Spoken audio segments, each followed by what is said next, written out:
ẹ jẹ́ kó máa lọ bẹ́ẹ̀.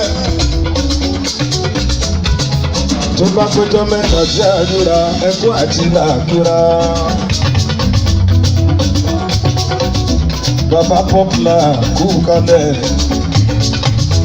Àgbàdé náà lórin tọ́dí jẹ̀bú lómú.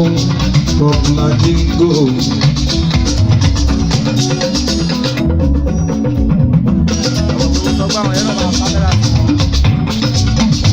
Mo sì ní bàbá tó dé.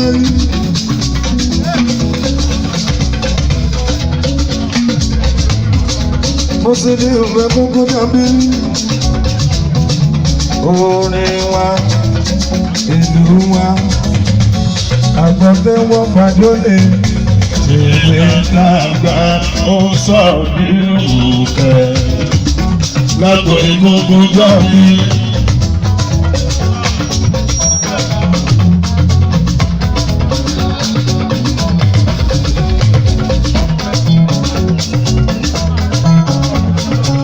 Ọlájíire alágbòdo ìmùlẹ̀búrú jẹ́ ọmọ káṣá. Owó bàbá Kámúlà, bàbá Kúbúrà jùlọ àníyá.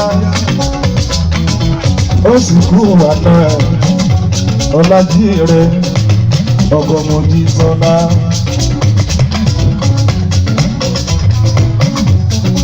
Túndé orin wa àti ìlú wa. Túndé oya àgbọ̀fẹ́ ọ̀gbàjọ́ lè ìdàgbà ó sọ bí òkè lágbo egungun jọ́bí. Fèmí sílẹ̀ jọ jẹ́ kí n jó òṣèlú sára kú.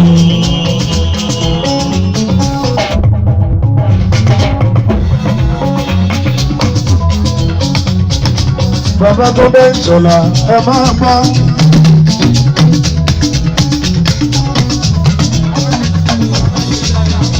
Mo sì ní bàbá tó dé.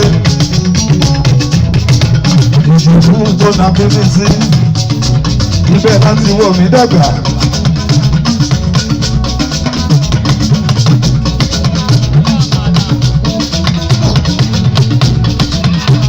Nípa ìfẹ́ olùgbàlà kí nìkan ò gbọ́dọ̀ ṣe òbí ẹ̀ oko oríire ewu iná tí ẹ̀ rí yẹn kì í pàwòdì àwòdì okú ewu. Bàbá tó dé ẹ̀ bá mi kí Mákindé.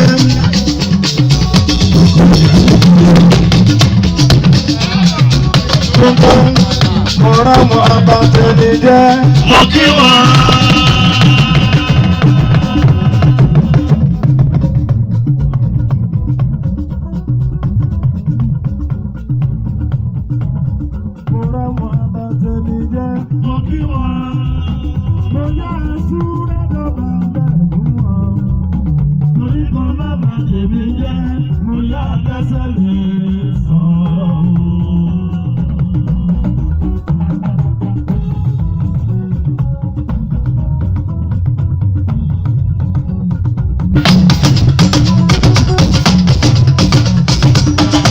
Tó bá wá ṣe bí èmi ní díẹ̀díẹ̀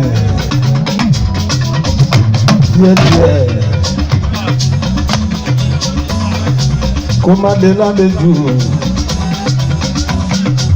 alẹ́ ajé lórúdé mẹ́kàrí aláṣẹ Lucas Petroleum.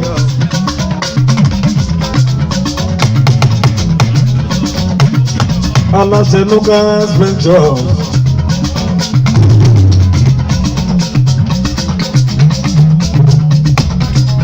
Àná màmá ló ń jẹ tó jẹ́ àròsọ.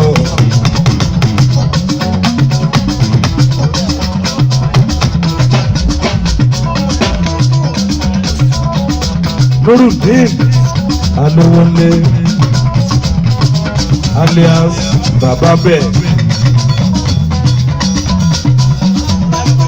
Bàbá Bẹ́ẹ̀ tó ń gbóhùn mi.